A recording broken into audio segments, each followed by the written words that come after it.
So, I want to talk in a bit more detail about this practice of compassion that we're doing.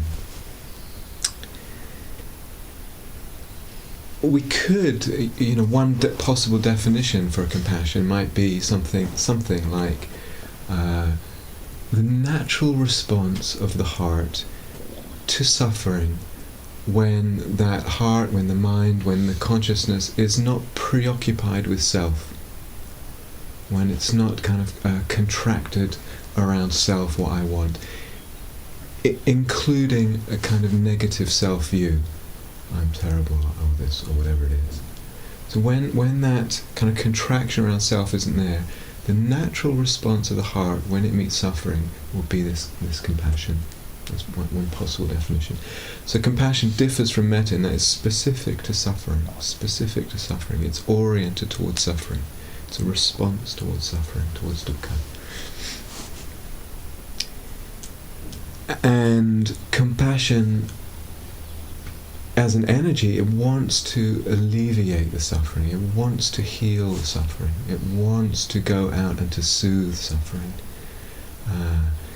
It wants to free suffering. So we could say, when there's loving kindness, when there's metta, and that metta meets suffering, it kind of transforms into compassion. So again, all these metta and compassion and equanimity, they're all just words, but the words can be really helpful pointers of what to cultivate. But in a way, compassion is a kind of composite. It's it involves a lot of different qualities, a lot of different aspects to it. So it certainly includes what we would call empathy, or what I'm calling empathy, meaning the kind of resonance of the heart with the suffering that it touches. Or we see suffering, we witness suffering in ourselves and others, and there's a kind of trembling of the heart, I think is the Buddha's words. So that we see sorrow in someone, and somehow we also feel sorrow. This is to me, miraculous quality of the human heart. Maybe some animals as well, I don't know, but that the heart has a capacity to resonate in a very beautiful way with the sorrow that it encounters in the world. So that's a huge part of compassion. Maybe half of compassion is empathy. But compassion also has this very active aspect. It wants to give, as I say, it wants to heal and soothe, it wants to do something. So it involves giving. But it also involves, it needs to have equanimity in it. It needs to have wisdom in it. It has a basis of kindness, and has kindness in it. The metta is in it. It needs to have acceptance in it. Compassion often has humour in it. It's not this very heavy, dry thing. It has listening in it. Holding, wants to hold suffering sometimes. There's a quality of opening in it. Also has a quality of joy. Joy is running through compassion. That's quite important. So compassion is all of that, and probably more. And again, like metta, it's not just a feeling. It's not just a feeling. So certainly the feeling aspect of compassion is important, but it's a whole lot more. It's a whole lot more than that. And so it's interesting, we all kind of signed up for this retreat, loving kindness and compassion. And yet I still feel that most human beings have a somewhat ambivalent relationship with compassion. Despite our, everyone here certainly, the spiritual aspiration to cultivate compassion, to want to deepen the heart that way and open the heart that way, there's still maybe a part of us that kind of is a little bit wary and maybe a little bit scared of it, as if it's, we can tend to think of it or feel it as a burden. I've already got so much stuff going on here, now they're asking me to open to the suffering in the world. Or I've got so much going on just trying to deal with my own stuff, now I have to somehow feel burdened by the rest of humanity and beings. But I think when, as we grow on the spiritual path, really see that it's not a burden. It's not. We're not opening ourselves up to more suffering. Actually, we're not taking on more suffering through compassion. Rather, if the heart closes or remains closed to compassion, that's a burden. That's suffering. That heart will be small and dry and preoccupied with self, and there's suffering in that, and there will be a burden to that. So there is, though, this is a human thing, we are ambivalent often about compassion, so we have this kind of unsureness about it, uncertainty about it, fear of it. And we also have this yearning for it, very, very deep in the heart. It's a sense that this is something that really is profoundly fulfilling to the heart. The heart's moving out in compassion, opening to compassion, opening to the suffering of others, is something almost without which a life cannot be fulfilled. And so deeply we yearn for it, because of the connection that it sustains, that it opens with ourselves. Our own heart is deeply connected with its own depths, and the connection, of course, with others. And you may also be having a sense, at times there's a real sweetness even in the compassion. It's a very sweet quality.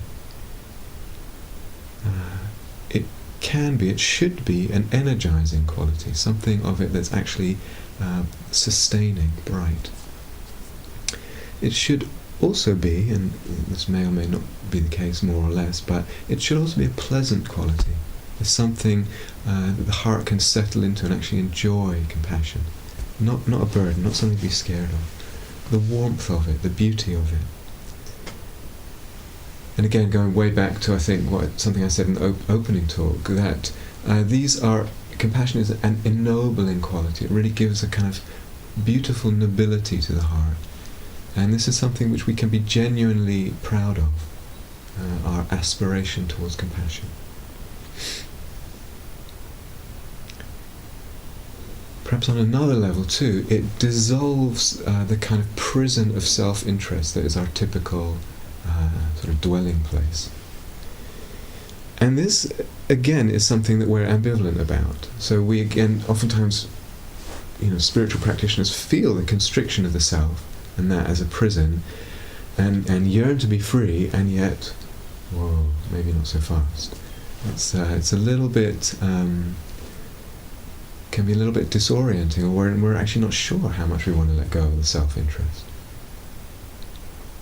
But through the compassion practice, it's moving that way, through the insights that come from the compassion practice and the metta, through the kind of sense of oneness that sometimes opens up there.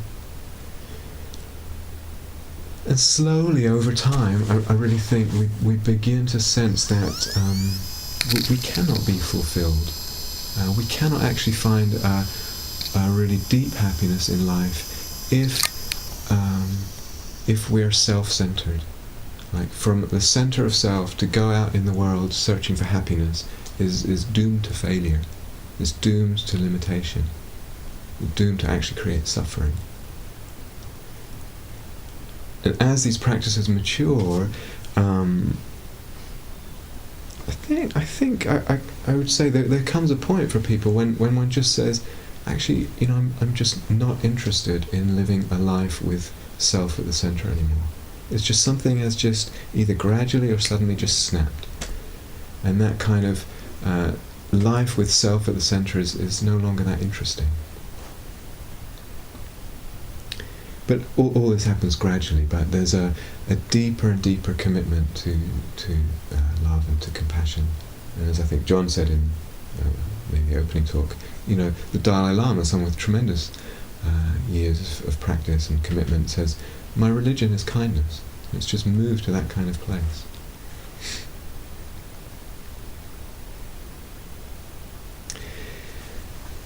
So, for the Buddha, one of the really important things in his in his own search, in his own practice, and also what he tried to encourage others, was asking the right questions of ourselves, of life, of practice. So we may think, okay, compassion, all right, I see it's a good idea. How does it develop in my life? So this asking the questions, how can I develop compassion? How does the heart open more in compassion? So asking these questions, really, really important in life. There's a story about Gertrude Stein, the writer, and I know very little about her, but she was on her deathbed, in and out of a coma, and surrounded by a sort of group of acolytes, is that the word? Devotees, almost. And she seemed to sort of be slipping into this coma and sort of entering the other realms or whatever, and then sort of coming back to this realm a little bit, and in and out like this over a few days. And at one point, one of her little entourage, whose name I think was Nancy something, said, Gertrude, what's the answer? Because it seemed like she was going to some place. And so when she sort of emerged from her coma-esque state, she said, Nancy, what's the question? Which I think, well, she was an odd fish anyway, but in a way there was some real wisdom in that, because sometimes we have the sense of wanting answers in life, and yet we're not asking very specific questions. And if you look back on the Buddha's search, something he was extremely skillful at was asking really particular questions of himself and of others. And when he got asked questions after his awakening, when he got asked questions that he felt actually weren't really leading anywhere, he would he wouldn't hesitate to tell the person that it wasn't the greatest question. Maybe they should, rethink their question, or sometimes he would just ignore it. So, questioning is very important in our practice. And of course we're dealing very much with the techniques here, and mostly the technique that we're working with is the phrases, and that's fine, that's one option, but there are many techniques. If we just talk in terms of techniques, many techniques for compassion. There's Tonglen, some of you will be familiar with from the Tibetan tradition. There's the taking of a bodhisattva, so Avalokiteshvara or Kuan Yin, Tara, Jesus, whatever it is, and just opening to that energy, channeling that energy. Beautiful way of practicing. There is the use of insight, what I talked about a little bit the other day, using the insight to just, in all kinds of different ways, to open up the compassion. But the development of compassion in our life is of course not just a formal thing, and you have to ask, okay, I'm beginning to understand the techniques, this is working for me, what else in my life, so that it can really be a deep current in our lives. The question, what is it that nurtures compassion? What is it that allows it to grow in the heart? It's a hugely important question for our life. So we may look, and the first thing, the sort of basis in a way, is just a willingness to open to and to touch suffering. It's that simple, that if we're out of contact, if we're not looking, if we're disconnected from the suffering in the world, there's no way compassion is going to arise, either for ourselves or for others. So it has this willingness to come close, to be intimate, to witness, to see, to feel. That much. And that much may be obvious to people who've been practicing for a while, but I don't think that if we sort of walk down Newton Abbot High Street and took a survey and asked people, do you think it's a really good idea to open and really experience intimately the suffering in the world, your own or others? I'm not sure. I'm not sure what what the survey. So it's not obvious. And we need, even if we've been in these kind of circles, we need reminding. That's the first. That's the thing without which compassion cannot arise, that willingness to come close and to touch. And in so doing, in our practice, we begin to develop a confidence that we actually can open to suffering. We can be intimate with pain. We can look it in the face, and we can be okay. There's a confidence that comes into the heart, and that's huge. That's really huge. Because probably the reason that I keep knocking you now, but we could say it's probably the same. I don't have the same tongueness. Wherever I lost my track of thought. I think it's about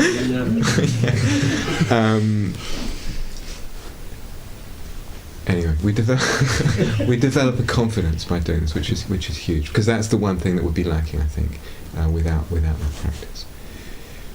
So this willingness, insight meaning, again, how is it that human beings kind of create or co-create suffering? What are we doing that creates unnecessary suffering in the world for ourselves and for others?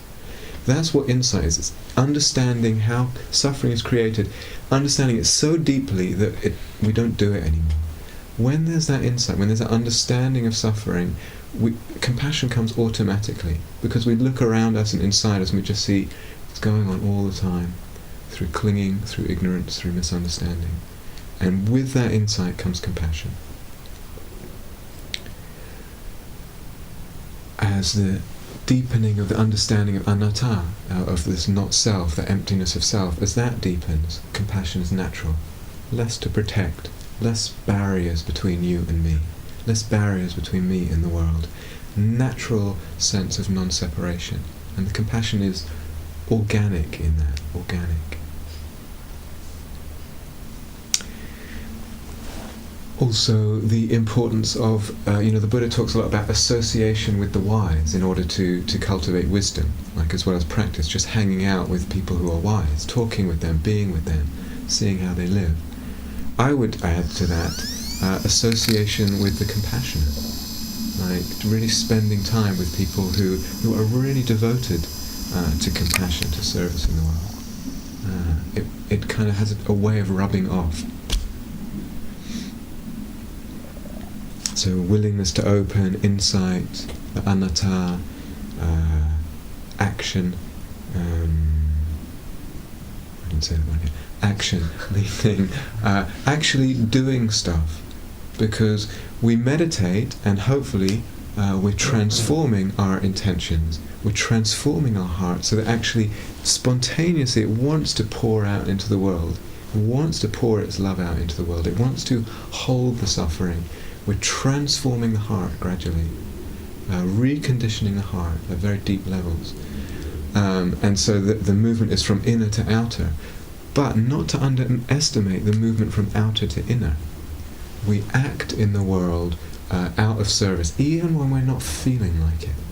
We do something, we put ourselves in situations, and there's all kinds of opportunities in the world to spend some time devoted to service, to compassion.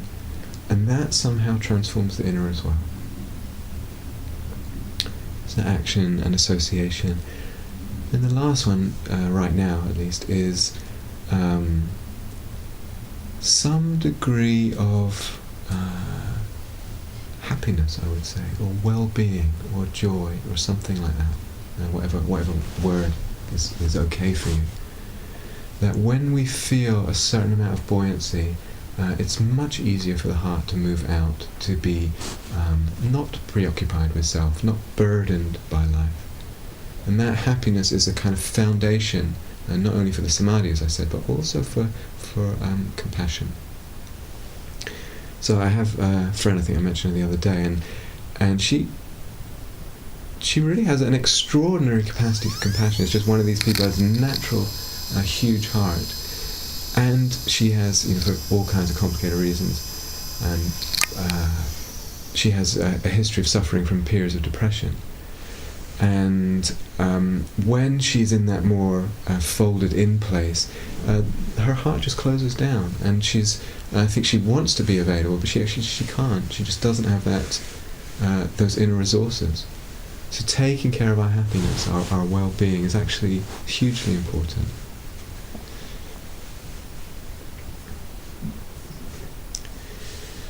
So we must ask, what nurtures compassion? The flip side of the same question, what actually blocks it? What's not helpful?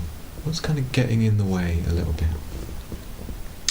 And so, remembering with metta, we talked about the near enemies of metta, the near enemy being attached love.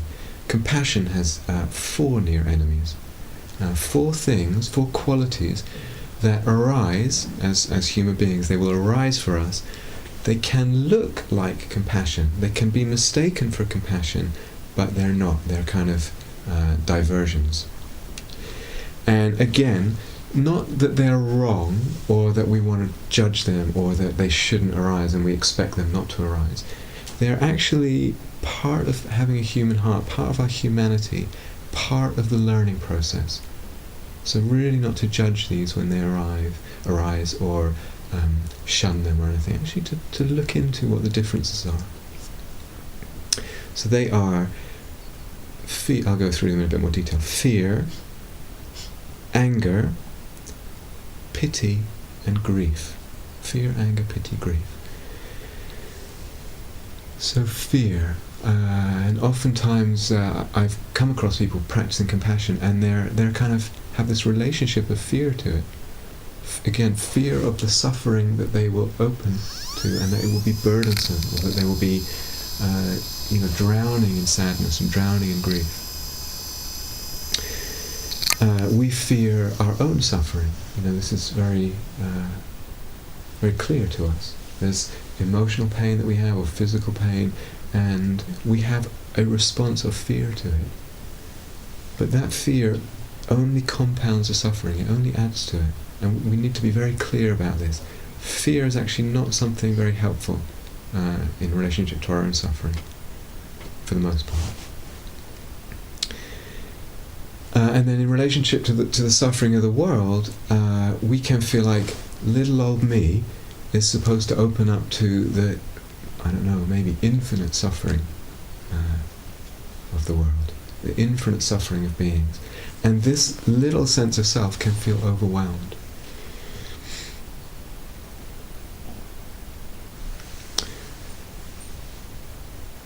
So there's fear, there's anger, and this is quite common. It's quite a seductive one, the way that we can see suffering in the world, and our compassion, what might be compassion, actually gets diverted into a kind of righteous indignation or anger at what's going on. It's extremely common. We blame, if it wasn't for them, if it wasn't for you, this wouldn't happen. Or we judge others that we see to be causing suffering in the world. Or we judge our own suffering. I shouldn't be suffering. I'm so stupid. I've been meditating for, weeks or whatever, and I'm still suffering. But this is really important to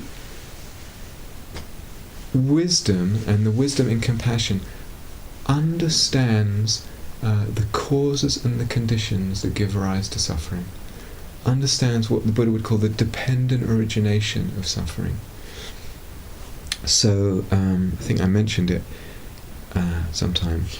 I did a couple of months metta and compassion retreat a while ago, and when I got to the difficult category, I had three people in my difficult category, and 2 of them were these 2 American politicians, and it was quite challenging. It was quite challenging, and just seeing the blame, the judgment, etc. come out, the righteous anger. But as I practiced with it, actually beginning to take a little bit of a broader view and seeing that, okay, this particular politician was brought up in a certain environment. He had a certain family. I mean, his father, it was it kind of got, where he was sent to school, all of it. There's no way, but it would be extremely a tall order to ask him, having grown up in that environment, that family, that education system, the whole works, to somehow extricate himself from all that and have a whole different way of seeing the world. That's not to condone what's, some of the stuff that's going on, but this is what I'm saying about dependent origination, causes, conditions. Actually seeing, we tend to blame selves, and we don't see the bigger picture. Again, this web of causes and conditions that comes together and makes someone see something a certain way, someone do something a certain way, someone say something.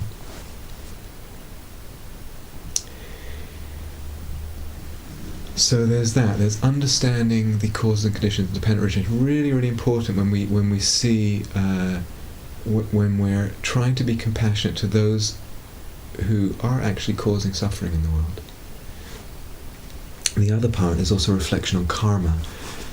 And this is not a kind of revenge thing. It's actually seeing that whoever it is that seems like they're causing suffering, they're actually causing suffering from themselves. And I'm not talking about future lives and all that stuff. In this life, it may not seem that way, but by cultivating greed, by cultivating insensitivity, by cultivating self-centeredness, self-preoccupation, they are actually contracting their heart.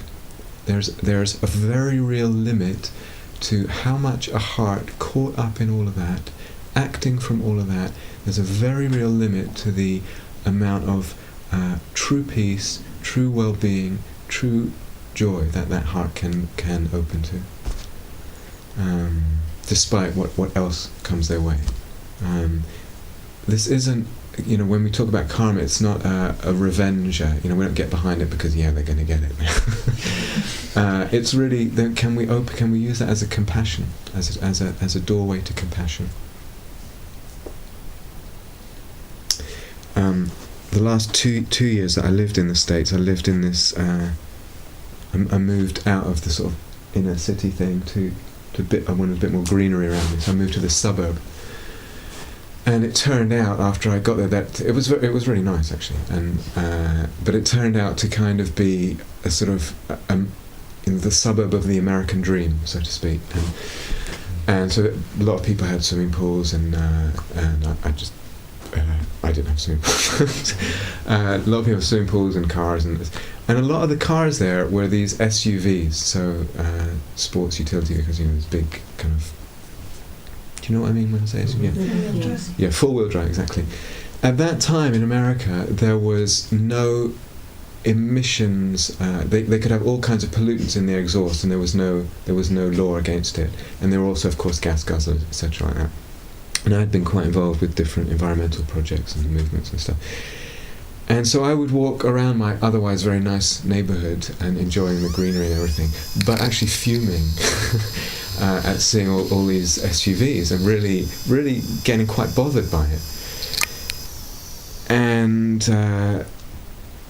I went to my teacher and I explained what was going on, and she said, my teacher, and she said, send them metta. And then she said, and not only that, wish them more SUVs. So I was like, okay. So I left, and I could do the first part. I did the metta, but I could not wish them more. It just seemed really not helpful. But what I think happened, something at a certain point shifted. Maybe it was from the metta, and I began to see. Most of these people were very nice. They were very, they were caring, considerate, friendly, etc. They just did not understand. They didn't understand. They just didn't see it. They were uninformed. They just didn't make the connection. They were ignorant. One use of the word ignorant. But that, I think, what happened with the metta softening it was seeing that instead of them being ignorant, I was actually seeing ignorance does not belong to anyone. Many instances when I was ignorant, I am ignorant, of course, and it's like ignorance is part of the human condition, and instead of being belonging to them, it was just like there is ignorance and it doesn't belong to self. And somehow in that there was a real there was the ability to be more soft with it, and then the compassion could arise. So again, and I still thought the SUVs were really a huge shame, And then of course, September the 11th happened, and people not really even seeing the connection between the oil and the Gulf and all that stuff. But anyway, there's a difference. I don't know if this corresponds to dictionary definitions, but what I would call judgment and discernment. And the Buddha talks a lot about discernment. Discernment meaning what is it that's leading towards suffering? What is it that's leading towards the well-being of self and other? To me, American, well, the world now, it's the same in London, but have all those SUVs is actually not leading to freedom from suffering. It's not helpful. Judgment would be when the self has wrapped itself around that discernment, and it says you or I'm different, you're doing this. Self is wrapped around the discernment, and it's come to be a thing about self rather than just a thing about discerning what leads to suffering, what doesn't. So there can be discernment and still compassion, and that's really important. And so the third thing with when there's anger, understanding the causes and conditions, the dependent origination, seeing that ignorance doesn't belong to self. Ignorance is just ignorance. Third thing, what the Buddha calls, sounds a little strange, remaining percipient of the beautiful. Remaining percipient of the beautiful, which means, basically, when we see difficult stuff going on or someone acting to create suffering, we're drawn into that, and that becomes all we see. I wandered around my otherwise very nice neighbourhood. All I saw was SUVs. The mind gets sucked into that kind of perception. Remain percipient means find something in this person that's actually noble, lovely, of good intention, something to balance the lopsidedness of the view. Okay, so there's fear, there's anger. And actually, one more thing. When the compassion has gone off into righteous anger, or we feel that kind of anger coming, it's actually painful for us. And so sometimes this might happen in the course of your practice, if you're giving compassion to the difficult person. To take a moment and just give the compassion to oneself, recognizing that there's some pain there. If I'm involved in judgment, if I'm involved in blame, in anger, and all that, my heart is burning. My heart is contracted and painful. Just to take a moment and turn around and feel that pain and touch it with compassion to oneself, and then to go out again. So it's important that aversion doesn't come into the compassion too much. It's not that compassion wants to alleviate suffering, but it's not that it wants to push it away out of aversion, and there really is a difference, and to feel in our practice, in our lives, the difference between those two. Compassion is not pushing away out of aversion, rather it wants to, it's almost compassion holds suffering, it holds suffering, and then adds healing and understanding. So it's something quite different. Okay, so there's fear as these near enemies. Fear, anger, pity. And again, this can look very similar, but you can feel it in the practice. You can actually feel it and see if you can play with it. Pity for others is when we're looking down at them. Oh, poor you, down there, suffering, worldling. And it creeps in, and sometimes in very subtle ways. That's not the sort of suffering I get involved in, or whatever. Sometimes it's barely a thought, but there's just a stance of kind of looking down, and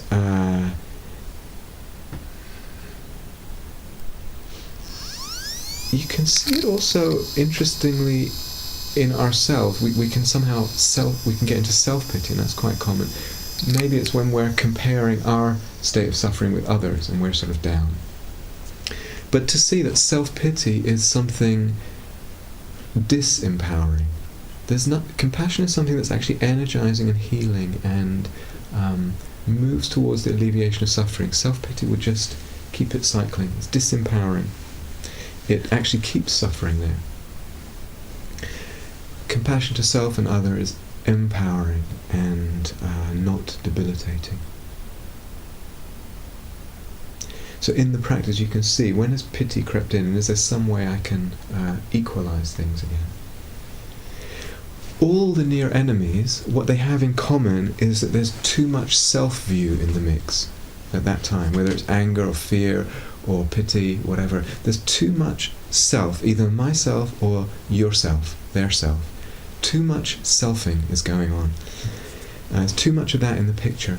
Can we remedy that by beginning to see the commonality? See the commonality of suffering, of ignorance, of whatever it is. And so this happens as we're meditating. Sometimes we just need to make a little shift. See what's common, and it can help.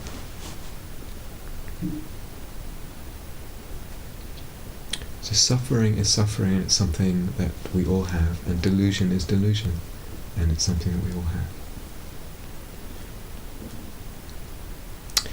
Last one is a little bit more complicated, grief. If there's too much grief comes into the compassion practice, and it's quite common,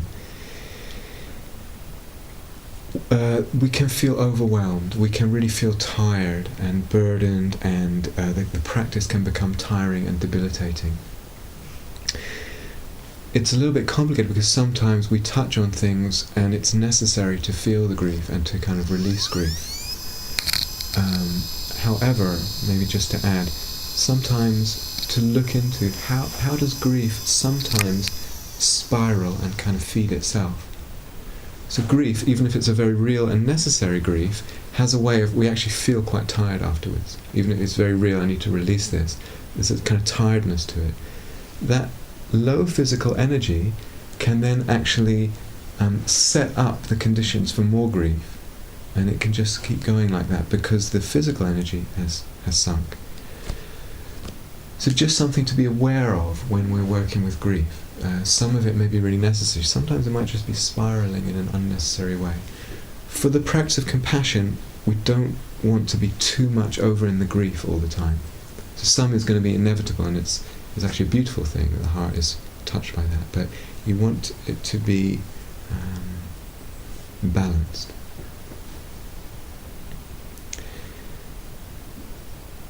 And so that aspect of balance is I did talk about it the other day, and I've just mentioned it again briefly because it's really important. As we open to the suffering, there's the empathy, there's the trembling of the heart, the quivering of the heart, the sorrow that we feel at that suffering in the world, the sadness that we feel. That's natural. If there's too much of that, we will get tired and feel burdened. If we emphasize that too much in practice, so we can be aware as the practice is going on of where the balance is, and you can just lean over a little bit more to feeling the energy that's more going out to heal, to soothe, to comfort. That has a kind of brightness to it. It has a kind of healing quality that's kind of touching ourselves on its way out. And it will give them the awareness, the heart, some buoyancy and some sense of well-being and happiness, and it's really, really necessary. So that the practice of compassion can be really sustainable. It doesn't feel like, oh, I've done, I'm exhausted now, can we move on to the next realm of the heart? It actually feels like one could just keep going with compassion because it actually feels very lovely, and one can keep leaning the mind into feeling that loveliness and that nourishment of that. And feeling it in the body as well. So it's really, really important. And it's not a fixed point of balance that we find. It's always going to be moving. But it's something that we can be responsive to.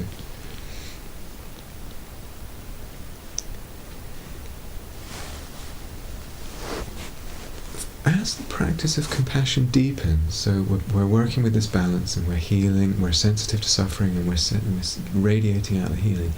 As it deepens, sometimes there's a possibility it kind of deepens to, in a way, a third aspect, not just the empathizing and the giving out, but a third aspect of what I would call spaciousness, or equanimity comes in, or a kind of holding comes in. Sometimes it can be, there really is a sense of space opens up in the practice of compassion, and it's almost as if that space, the space of compassion, or call it the space of awareness, or just the space of the universe, whatever you want to call it, somehow feels like it effortlessly and organically holds whatever suffering arises. And the space feels like it's infinitely vast. And it's just there, just present. All the suffering that has arisen, that ever has arisen, all the suffering that ever will arisen, all the suffering that is accommodated in that space. And at this point, if the practice, and again, not to grasp at any of this, but if the practice deepens to that level, it's kind of like the self has gone out of it at that point. It no longer feels like I'm sitting here doing the compassion practice, I'm giving the compassion, the self is kind of cranking it and out comes the compassion. It's more like there's a sitting back and allowing the space to hold the suffering effortlessly. And that too, of course, takes away from the sense of burden, radically takes away from the sense of burden that we have, or overwhelm or tiredness. It's not the self doing it, it's not even the self holding it. And we could say, some people do say the true nature of the heart, the true nature of awareness, the true nature of the heart is infinitely vast. We can begin to get a sense of that sometimes. Or it can feel like it's actually a quality of the universe. It's somehow woven into the fabric of space, of the cosmos. It's there. And sometimes people, want to talk then in the language of God. It makes complete sense, and absolutely why not? It feels quite appropriate. Again, it's just words, but. Or in the language of the energy of a bodhisattva permeating the universe, the energy of Avalokiteshvara, the bodhisattva of compassion, of Jesus, or whatever, just permeating the universe. In the Christian tradition, they talk about the cosmic Christ. And one Christian mystic, Julian of Norwich, said, "Love is without beginning. Love is without beginning."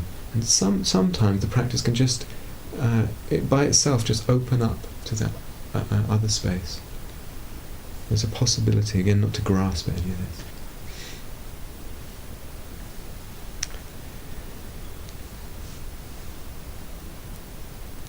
Okay, and then the other morning I talked briefly about compassion to oneself, and again, just reflecting how common it is for us to feel, well, there's so much suffering in the world, and I really don't suffer much compared to, if I open the newspaper, I see what's going on, wherever it is, Sudan or wherever. But it's hugely important to give the compassion to oneself, and it's not building ego. I think, well, I'm spending all this time giving to myself, isn't that just pumping up my ego in some way? Ego gets pumped up through the wrong kind of attention to oneself, actually through lack of self-love. When there's the lack of self-love, then the ego has to go out and make itself big in the world and make itself this or that. When there's metta and compassion for oneself, the ego can just take its rightful place in the scheme of things. And it's tremendously healing, just that simplicity of the compassion practice to ourselves. How healing that is, to bathe ourselves, our lives, our bodies, our minds in compassion.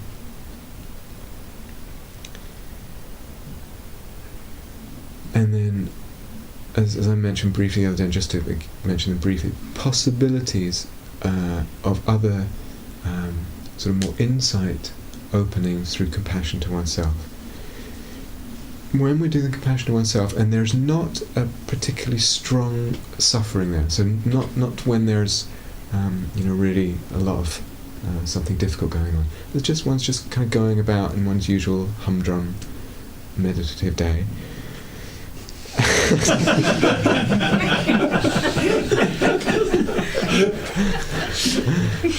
And there's nothing particularly dramatic going on. And I'm in the here and now, giving compassion to myself, and I'm just not too absorbed in the feeling of compassion. So it's there, maybe, or just the phrases are there, or whatever.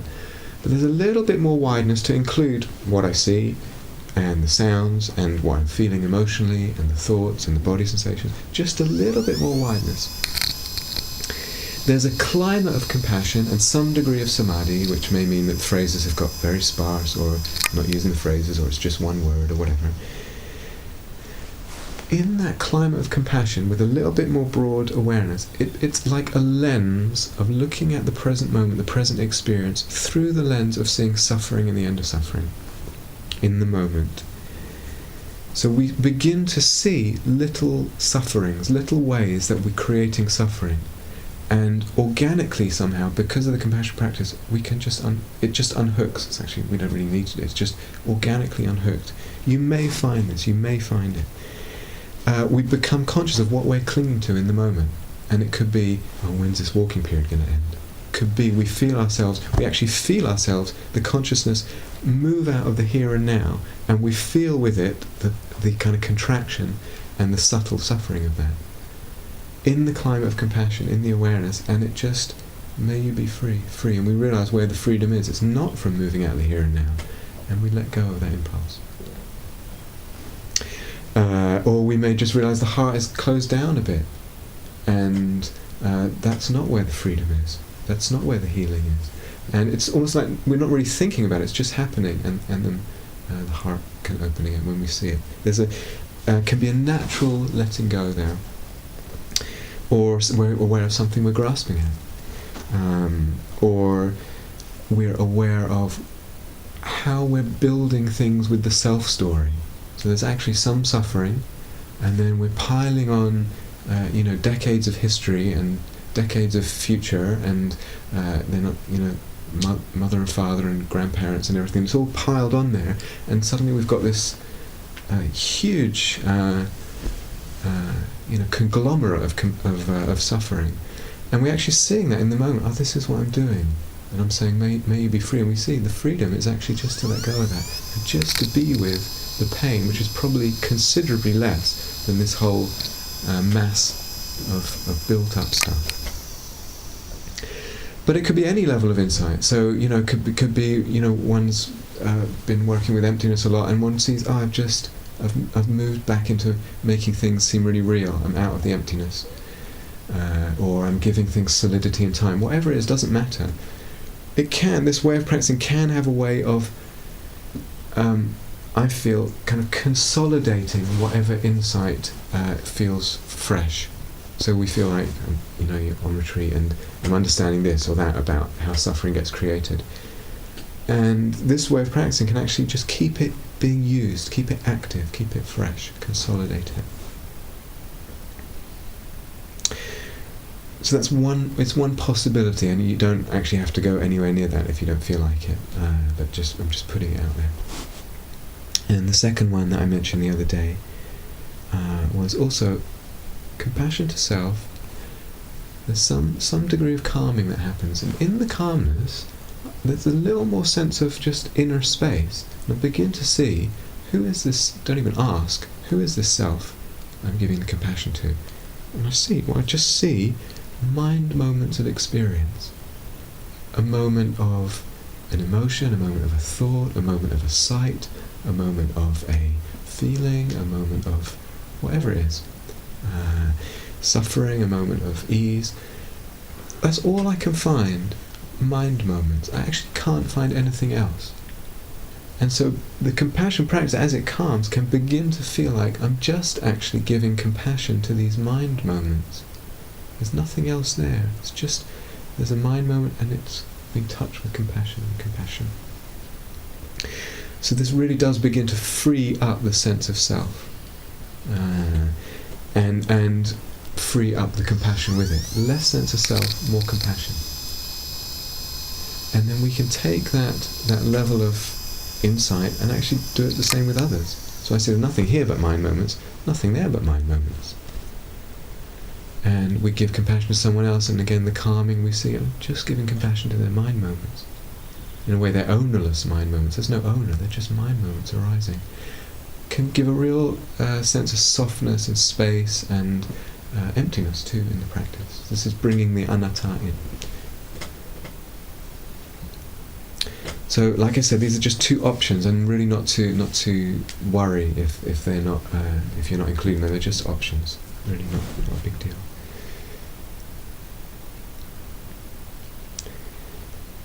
sometimes when we are suffering, in fact a lot of the time, we tend to regard it as my suffering, my loneliness, my heartache, my tummy ache, my confusion, my grief, my sadness, my loss, my.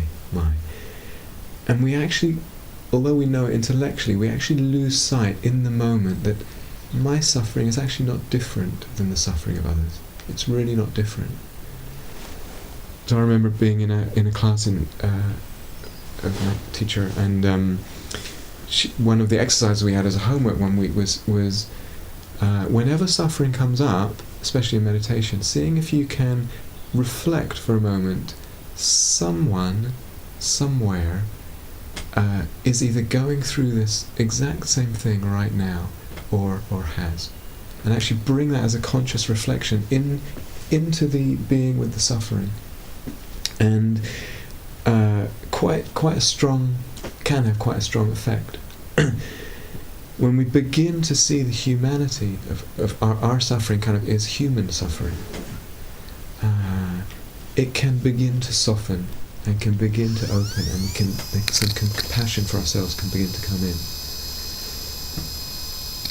So oftentimes with our own suffering, we're actually adding to the suffering by sort of adding an extra layer of isolation, and we don't even realize that we're doing it. We're just contracted around my suffering, and we don't realize the commonality, and we've added that extra layer of isolation.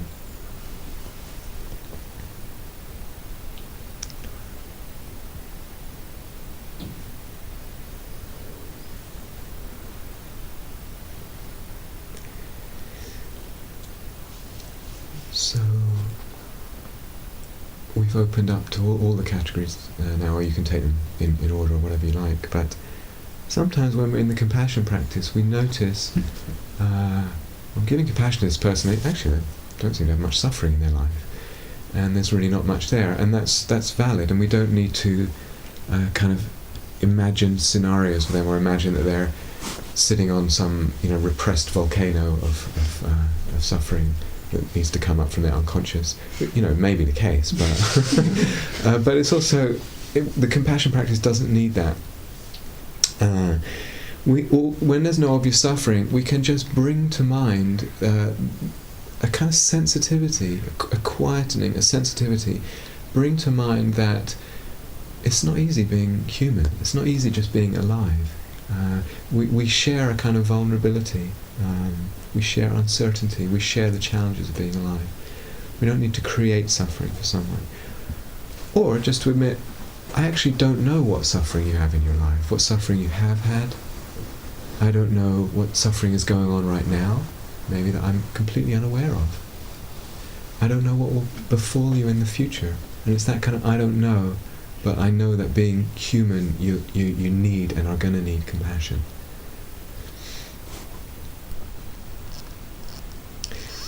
And again, bringing in this commonality, this sense of oneness. So you can actually reflect in the practice, we are one. We are one in all kinds of ways. At a very mystical level, certainly we're one. But in the level that we are all vulnerable. We have bodies that are vulnerable to injury, to sickness, to decay, aging, to death. To reflect that we share that, really bring it in a conscious way as a way of kind of supporting the compassion, seeing the commonality, seeing the oneness, and we share death. We share, as I said, an uncertainty, that life really is uncertain, and I'm sure we all know people that, or maybe ourselves, that some news or something has happened, and the life has been changed dramatically from one moment to the next. And we didn't know that was going to happen that morning. And this is what it is to be alive and to be in the field of the infinite web, in the field of dependent origination. That we live in an uncertain world that can change and change dramatically, suddenly. We're also one in that we share a kind of bewilderment with all of this. So what the Buddha calls avijja, we don't actually fully, deeply in our hearts, in our cells, yet completely understand about suffering, how suffering arises, how we make suffering. And we share that until we're completely awakened. We share that misunderstanding of life, of suffering, and also of what it is that really leads to happiness. So we can understand that intellectually, but actually at another level maybe we're not really that clear about it or convinced of it. And so we can see that oneness and bring that reflection of oneness in and allow it to find its outflow in the compassion practice.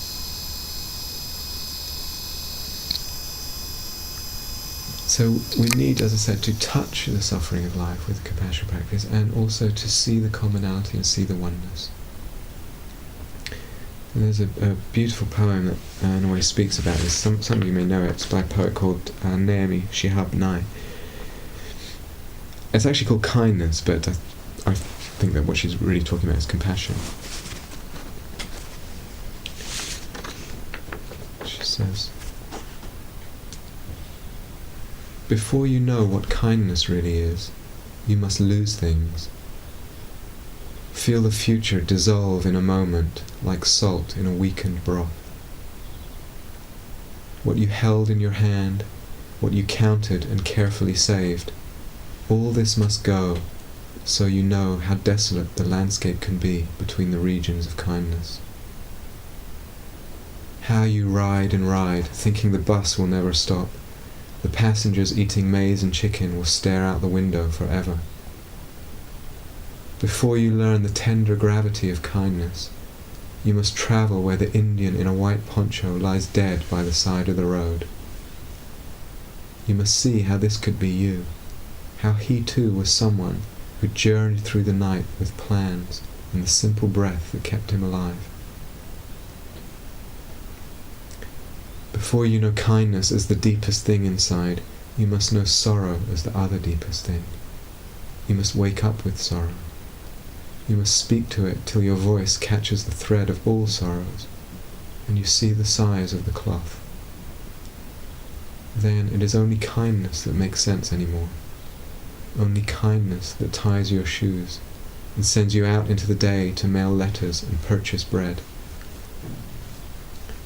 Only kindness that raises its head from the crowd of the world to say, "It is I you've been looking for," and then goes with you everywhere, like a shadow or a friend.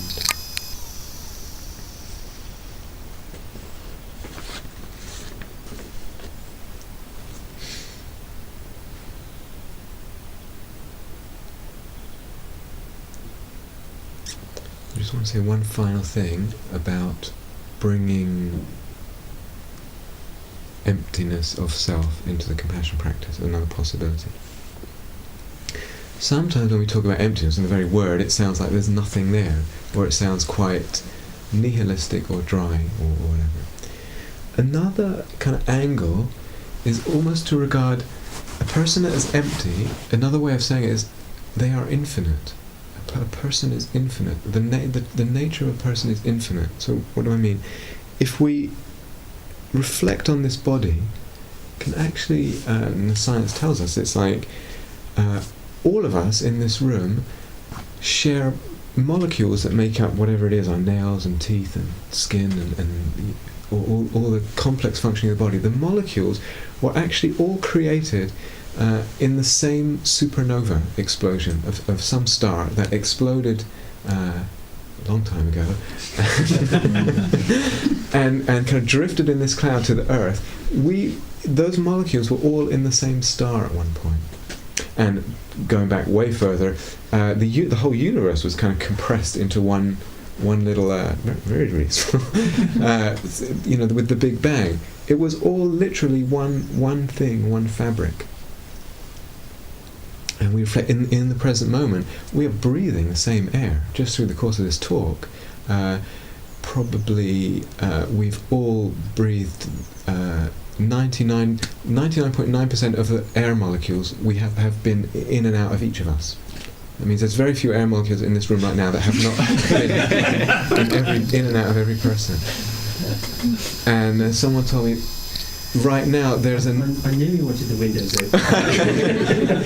there's something like a 99.9% probability that your next breath contains air molecules from the dying breath of Jesus on the cross. Things like that, you know. So, we are in a constant. The air molecules come in and they become our body. The oxygen goes into the bloodstream, and we tend to see barriers and walls and discrete entities.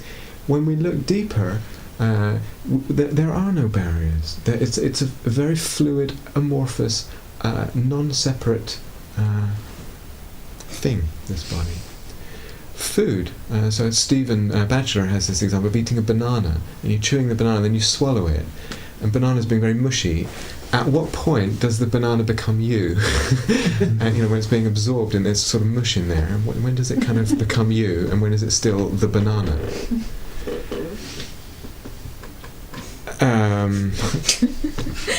It's actually really it sounds funny, I know, but it's really worth reflecting on this kind of stuff. So the poet Walt Whitman has this famous line, I believe a leaf of grass is no less than the journey work of the stars. I believe a leaf of grass is no less than the journey work of the stars. And he wrote that in 1855. I don't know what the kind of current astrophysical knowledge at that point was, but I don't think they knew about supernovas and that kind of thing. There's some kind of poetic, mystical insight that he was having. It's just this actually is one system, one way. So, and Thich Nhat Hanh speaks a lot about this kind of way of seeing in his teaching. There's another level, though. The oneness of the mind, the non-separateness of the mind. Minds have perceptions. So right now, there's colour and light, you're seeing these forms, whatever, there's the sound, there's the perception right now. And then there's body sensation, there's all of that, or inner perceptions. No perception, no mind. They go together. To have a mind, you need to have a perception. If there's no world, there's no perception and no mind. The mind is inextricably linked up with what it perceives, which is the universe.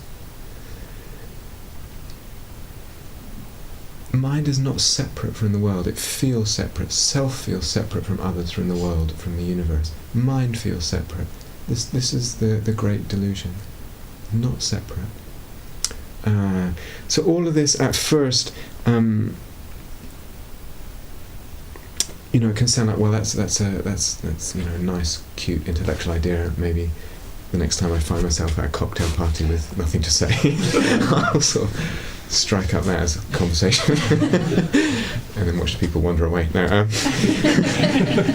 it's really not. It's not supposed to be just an intellectual idea. To begin actually inclining the mind towards that kind of reflection, actually can begin to come into the practice on a very real level and begin breaking the barriers. So say emptiness. Another way of saying maybe it's someone's phrase, or I don't know who, but emptiness is fullness.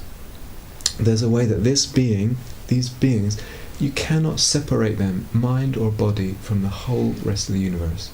There's no real place where it breaks and cuts off. Emptiness is fullness. We are not separate. Goes even beyond interconnectedness. There's a way that things are just interpenetrating. When we really go deep into this, interpenetrating, beyond interconnected, completely interpenetrating. Mind and the world are interpenetrating. So over time we can bring these kind of reflections in. It comes into the practice, but it's a practice to reflect this way. But the outcome, except social ostracization, is love and compassion. Looking this way, beginning to reflect this way, opens the heart to love and compassion.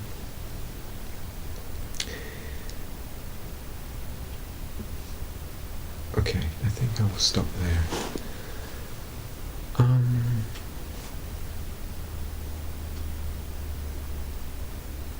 So we have some time before lunch.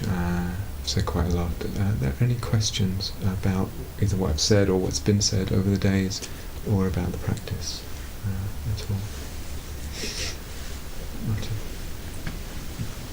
I found what you were saying about the enemies of compassion. The near enemies, yeah. And I was sort of reflecting that, in a sense, the sort of enemies of compassion are more problematic when one's giving compassion to oneself rather than to, someone else or the universe. Yeah. Because in a sense, there's more attachment, to what comes up. And I was wondering if we could just perhaps explore that a little bit more, because in a sense I see the value in giving compassion to myself, but the possibility of getting sort of then caught up, if you like, in grief or sadness or whatever, when things are seen. Yeah, it's true. I think that would be quite a common pattern, to actually get more caught up inside, but not everyone. People are different in their patterns. So some people get more caught up with, everyone else is wrong and I'm okay. So this is important. Firstly, I like to encourage people to do quite a lot of compassion to themselves because of the healing involved, but also because it really does open up as a very deep avenue of insight as well into one's own particular patterns and how one gets caught. So there's that. By all means, spend a lot of time on compassion to yourself if you feel drawn that way. Going back to what I was saying about this balance between empathizing and the sort of healing or the kind of feeling the well-being going out. If one's taking care of that balance, one will also take care of the samadhi involved. And because you're tuning into what's nice, there'll be a kind of, loveliness to what's going on, some quiet way. And there'll be a settledness there. In that settledness, part of the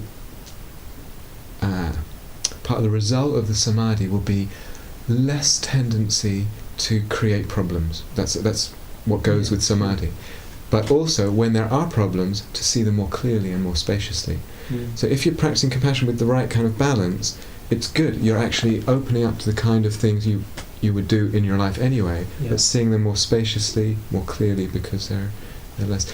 And then, as I said, with the near enemies, not to think they shouldn't come up. Actually, they do come up, they will come up. It's human, and if we can just include that as part of the practice. This is very much in the field of what developing compassion is, actually looking at what's not quite compassion and being willing to discern the difference and practice with it. So they're not problems to just kind of shoo out the door too quickly necessarily. I suppose one of the things that keeping that balance as well seems more difficult when working with oneself. That was one of the things that I was including in that question. And so in a sense there's also the issue of if one has got caught, what would you recommend a way, to move to perhaps giving compassion to others, or maybe work in a more open way, or what would you? Anything really. Sometimes you can just shift the near enemy, like you notice. What would it be? Say you're blaming yourself for some suffering that arises. Then actually taking a moment in the practice to reflect. It wasn't self's fault. It was all the conditions and the past conditioning, the present and the situation, outer and inner, that actually led or are leading to what's happening. And just taking a moment to reflect that can actually soften it, and then you can, in that softening, take up the compassion again. So that might be one possibility. Sometimes it's skillful to actually just go and work with someone else for a while and then come back. Sometimes you might want to open up the practice, as I know you do, and just open that and get that kind of letting go there and then come back. If you can stay within the practice, if you decided I'm doing a regular compassion practice, I'm within that, and you can just kind of move to a sense of seeing the causes and conditions a bit more wider, and then the softening, and then coming back, that might be preferable. But they're all valid. They're all valid. And there's certainly things to work with, right? Absolutely. I mean, the near enemies, they will come up, and they are to be worked with, to be seen, to be understood, to be worked with. And it's, as I say, it's part of being human. Okay.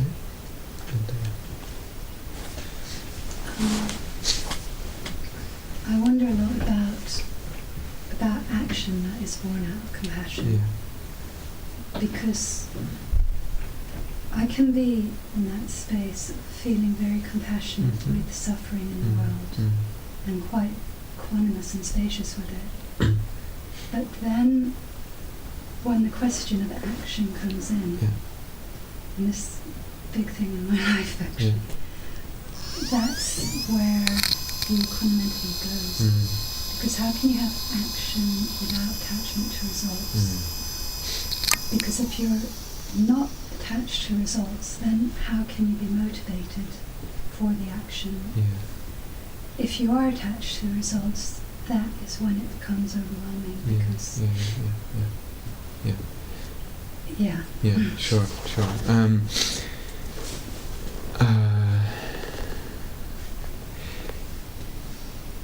Again, it's not that we find kind of one static place with all this, and it's like, okay, sorted out my compassion and my equanimity, it's all kind of fixed there. It's more that the whole thing is going to be shifting. So in our practice it's going to be shifting, and in the world it's going to be shifting. So sometimes we decide we want to do something to help, to be of service, and there is attachment there, and sometimes we're aware of the attachment, sometimes not. But I would say don't not act just because there's attachment there. It's more like over, probably years of practice, one learns to practice with there being attachment there, and kind of softening the attachment, going back and forth of softening the attachment but still working or whatever. So the presence of attachment, it shouldn't hinder one from acting. One acts anyway, and then the attachment is kind of in one's field of practice at that point. It might be that then one's acting and it moves between quite attached and then having to be quiet and regain and find less attachment. And even in the less attachment, one can say, well, I want to do something to help. Less attachment doesn't necessarily mean indifference. So there's also that might come up. It's actually moving between attachment and indifference can be. All of this is going to happen, and in a way it's just like saying, okay, I'm going to act, I know it's all going to come up, and I'm going to practice with it as it comes up. At a very deep level, I actually feel that it is possible to act in the world, to want to help suffering, realizing that it's all completely empty. There is no me doing it, there is no person receiving it, there is no action, there's not even any suffering in a real sense. Like, it's all completely empty, and yet what should come out of seeing that emptiness is the desire to act. It seems paradoxical. But in terms of one's practice, it will move, and then it's a question of practicing with that. Yeah, I think I'm more concerned about keeping the awareness in the action rather than, have to deal with it sitting on the cushion and pretty okay. But how to keep the energy, when it's just overwhelming. Yeah. You're trying whatever, and there's more hindrances than anything else. Yeah. In the action. In the action.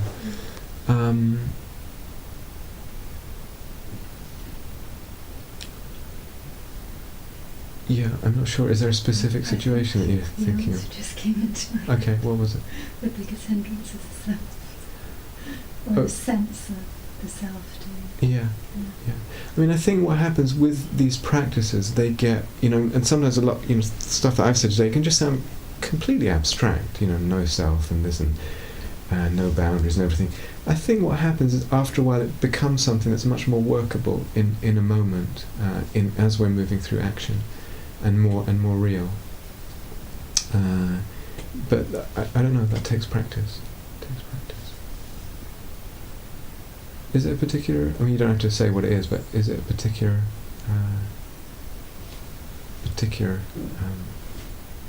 situation you're thinking of? No, it's many situations. Okay. Yeah. Actually, every time I've tried to get involved with some form of social justice. Actually, and it's, yeah. Yeah. I mean, it was like my story of the SUV thing. It's like it was coming up, but really trying to challenge it, like saying it's not okay that I'm walking around like this, with bad feeling and ill will and all that. It's just not okay. The SUVs are still there. They are, but it's also like, first of all, I don't know what the emissions law on SUVs now are in America. I don't know, but I think one can come to a point in practice where it just feels like some of the stuff that we care about and we move towards changing is actually not going to change in the world. And so, for instance, like climate change, who knows what's going to happen with that? But still, to be in the world with compassion, acting out of compassion, is the best way to live. There's no doubt about it. And we don't know what will happen, because this is where the equanimity comes in. We actually are not completely in control of what will happen. It's it's an infinite web of conditions. It's not just in our control. Somehow, as compassion deepens, equanimity comes more and more into practice.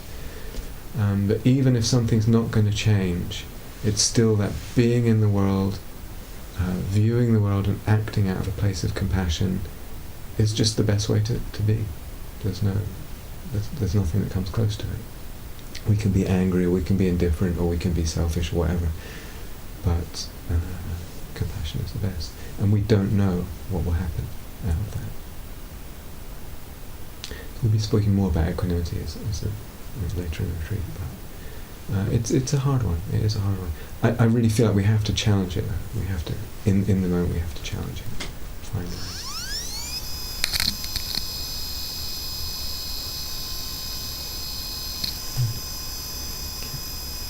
I have a question. In the sessions, I'm mixing quite a lot metta and compassion. Yeah. Just what I understand is that compassion is born from metta. Yeah. It's just metta meeting suffering. Mm-hmm. So what I feel I need to connect with metta before being able to be in the compassion space. Mm-hmm. So in the sessions, there's quite a lot of time with metta before going to compassion. Okay. Yeah. So is that right? What happens when you don't do that?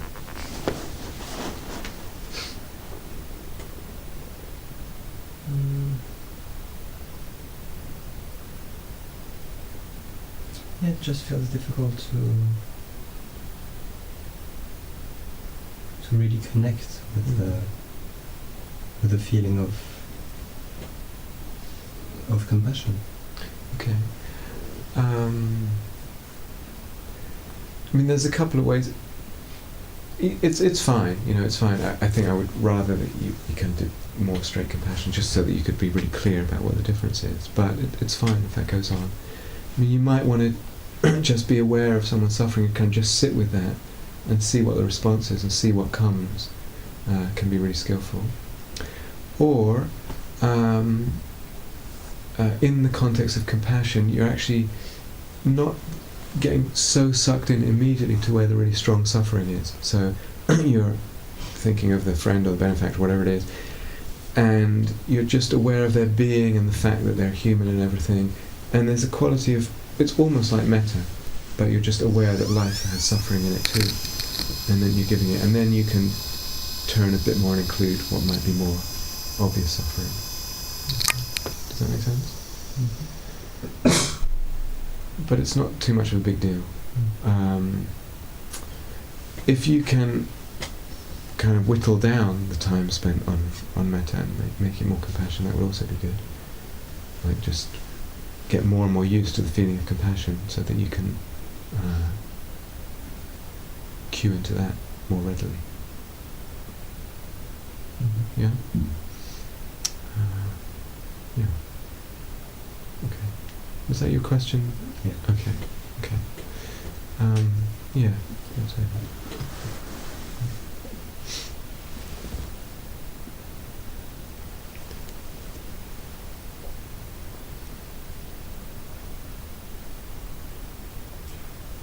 With the categories, could you start to sort of swap and change now, or is it more useful to just stay day by day? Oh no, Effect, you can swap and change as you like, and I mean, I think John said yesterday, hopefully, that you've got this much time to kind of work through the categories. Did he say that? As you spoke, I wasn't quite sure. No, who are we working with today? Okay. Sorry. Maybe there was a misunderstanding then. Okay. It's a bit unclear. He sort of said both. Okay. My understanding was that from yesterday, the sort of message was, okay, until on Sunday morning we're going to start another practice. So between yesterday and Sunday, you can go through all the categories in at any pace or order or whatever that you like. And probably the usual order is better, but you can go through them, you know. Would there be anything lost from, at times, if it feels right, opening out? To all beings? Yeah. No, not at all. No, go for it. If that feels more appropriate, and sometimes the samadhi does feel better. It feels there's more quality there with just openness and all beings, and do that. But do come back to particular beings as well. Yeah. So is that clear? Yeah. Yeah. Is that okay, man? Yeah.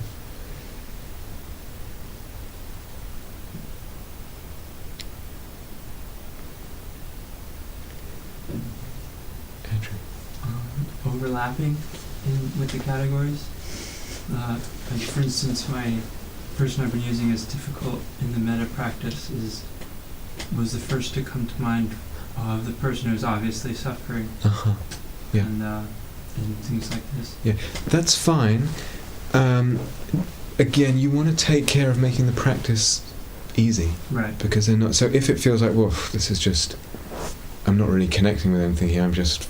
Well, that's why I'm asking, because that's what I've been doing is overlapping and swapping, so that I can stay longer in that space. Or okay, that's fine. If it feels helpful, it's fine. You know, it's just changing, doing that, and then finding like, well, this is really hard work. This is not really happening. So then I would say that's not the wisest choice. Okay.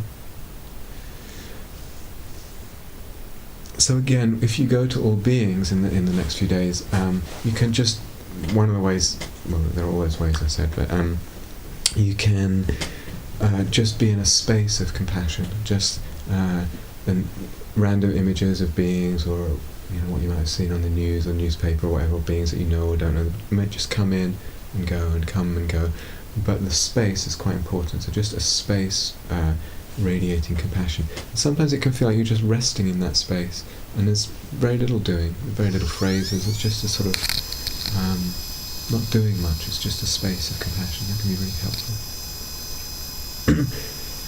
Sometimes you can just really, again, to emphasize, to be as much as possible in the body with it.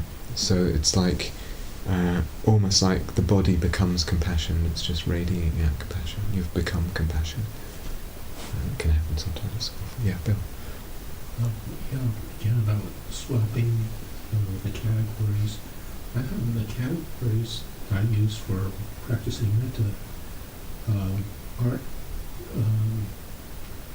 They might not be as suitable as other people I can imagine for practicing compassion. Yeah, because there's not enough suffering there? Yeah. Or it's, I sort of strained to imagine the commonalities and suffering. Right, okay. Well, there is a newspaper story in my town of a very sad situation that I could work with. Yeah, so that's a really important question. So take maybe two or three people in the very obvious suffering category. So that might include this newspaper story. But I would say you actually want to keep the others in the other categories, because what we're moving to is a kind of compassion that's universal in the sense that it doesn't actually just restrict itself to very dramatic, obvious suffering. It's actually something just, there's a sensitivity that develops that is just it's just realizing how subtle suffering can be, and that's also something we have compassion for. So, it might be a very beneficial spiritual stretch to actually stretch and just begin seeing this oneness, this commonality. That's actually a really good way of stretching the heart that way. But if you want to add maybe one or two more people to the obvious category, that's fine. Okay. When working with all beings, is it okay to exclude George Bush? Who? No, it's not okay. No, it's not okay. Okay. Any quick last ones before lunch? Okay, let's just have a minute of silence before lunch.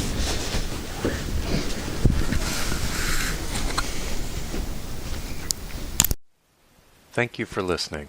To learn how you can support the teachers and Dharma Seed, please visit dharmaseed.org.